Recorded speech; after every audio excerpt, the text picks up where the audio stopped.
Hello students, आज हम बात करने वाले हैं अगत तंत्र में हैवी मेटल पॉइजन की। तो चलिए सबसे पहले अब हम आर्सेनिक पढ़ेंगे। तो आर्सेनिक का मोड ऑफ एक्शन बाकी सब की तरह ही हम एक लाइन में फिनिश कर सकते हैं कि इट इनहिबिट्स एसएच ग्रुप्स या फिर it binds to SH group. इतना हम लिख कर आएंगे और ये लिख सकते हैं कि डिस्टरप्ट सेलुलर एटीपी प्रोडक्शन। ये दो मोड ऑफ एक्शन में हम लिख सकते हैं।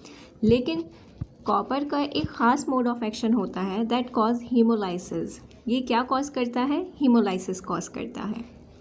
इसके बाद फैटल डोज की बात करते हैं तो आर्सेनिक की 120 से 200 mg होती है, मरकरी की 1 से 2 ग्राम, लेड की 20 से 30 ग्राम। हालांकि लेड को क्रॉनिक पॉइजन के अंदर रखा गया है। और कॉपर की 15 से 30 ग्राम फैटल डोज होती है। तो सबसे कम आर्सेनिक की होती है, ठीक है।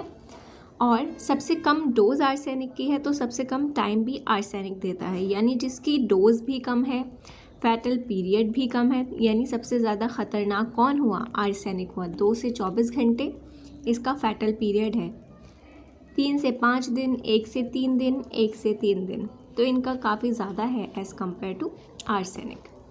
अब स्पेशल साइन एंड सिम्टम्स की बात करते हैं जो कि एग्ज़ाम में पूछे जाते हैं कि इसके साइन एंड सिम्टम्स क्या हैं। जब आपसे एग्ज़ाम में साइन एंड सिम्टम्स पूछे जाते हैं उसका ये मतलब है कि सबसे पहले आप उसके जो भी स्पेसिफिक साइन एंड सिम्टम्स आपको पता है पहले आप वो लिखेंगे, उसके बाद आप जनरल लिखेंगे ताकि उससे एग्ज़ामिनर इम्प्रेस हो जाए और अच्छा आपका इम्प्रेशन पड़े। तो cholera like rice water stool इसमें होता है जो कि एक इम्पॉर्टेंट पॉइंट है इसका।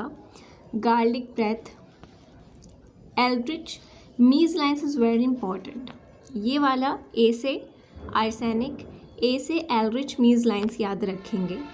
इसके बाद मरकरी में metallic taste. As we know कि चारों ही मेटल हैं तो चारों में ही मेटालिक टेस्ट होगा, लेकिन मरकरी में सीवियर वॉमिटिंग होती है और ब्लडी डायरिया होता है, ठीक है।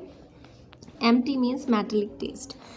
और जो लेड है उसमें होता है कॉलिक एंड कॉन्स्टिपेशन और एंसेफेलोपैथी इसका एक मेन सिम्टम है।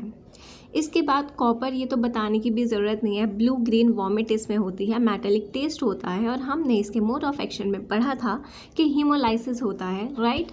हीमोलाइसिस होता है तो जब हीमोलाइसिस होगा तो हीमोग्लोबिनोयूरिया हो जाएगा, जॉन्डिस हो जाएगा, ठीक है। इसके बाद हम बात करते हैं मैनेजमेंट की। देखो सब में जो सेम है वो गैस्ट्रिक लैवेज है। गैस्ट्रिक लैवेज सब में कराएंगे, बाल सब में है, ठीक है। अब स्पेशल किसका है?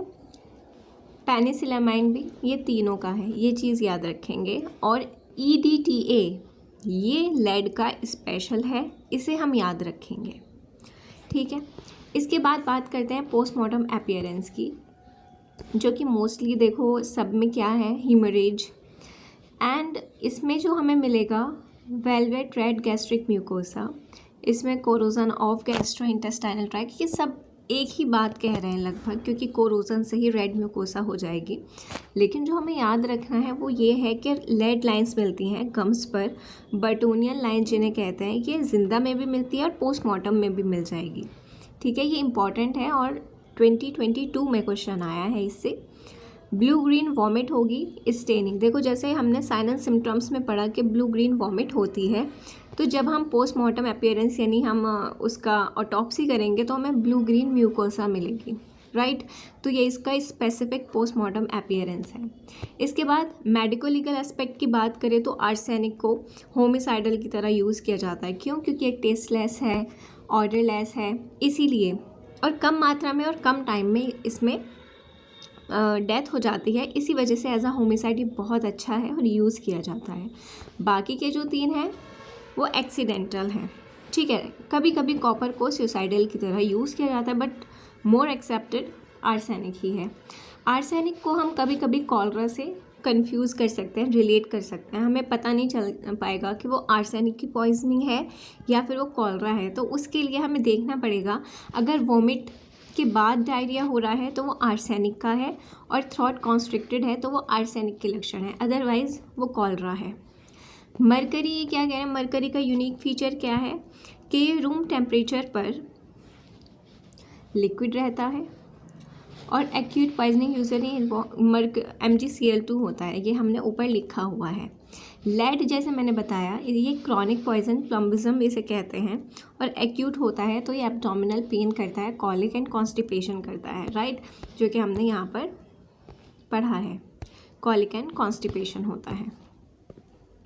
इसके बाद कॉपर क्या करता है, ब्लू ग्रीन कलर देता है वॉमिट का। ये इसके इम्पॉर्टेंट फीचर्स थे जिसमें हमने मोस्टली सारी चीज़ें कवर कर ली हैं। अब हम बात करते हैं कि इनकी common general sign and symptoms इन चारों के लिए क्या होते हैं। तो सबसे पहले गैस्ट्रोइंटेस्टाइनल सिस्टम, सबसे पहले अगर हम GIT पे बात करें तो severe abdominal pain and cramps होते हैं, नोजिया एंड प्रोजेक्टाइल वॉमिटिंग होती है, डायरिया होता है, मेटालिक टेस्ट तो सब में होगा ही क्योंकि ये खुद मेटल है। न्यूरोलॉजिकल की बात करें तो हेडेक एंड डिजीनेस होता है, पैरेस्थीसिया यानी पिंस एंड निडल्स या फिर numbness in hands and feets, confusion, irritability and brain fog, in severe cases tremors and seizures. ठीक है, रीनल में क्या हो जाएगा, यूरिन आउटपुट चेंज हो जाएगा, या तो बहुत ज़्यादा हो जाएगा या बहुत कम हो जाएगा, और उसके साथ साथ डार्क कलर यूरिन होगा। ये दर्शाता है कि किडनी क्या कर रही है, स्ट्रगल कर रही है टॉक्सिन को निकालने के लिए, फिल्टर करने के लिए, राइट। सिस्टेमिक, पूरे सिस्टम पे क्या दिखेगा, फटीग, मसल्स का weakness and dehydration due to fluid loss. ये आप इन चारों में सारे साइन एंड सिम्टम्स कॉमन लिख सकते हैं जब आप स्पेसिफिक साइन एंड सिम्टम्स जो हमने ऊपर पढ़े हैं वो लिखने के बाद लिखेंगे।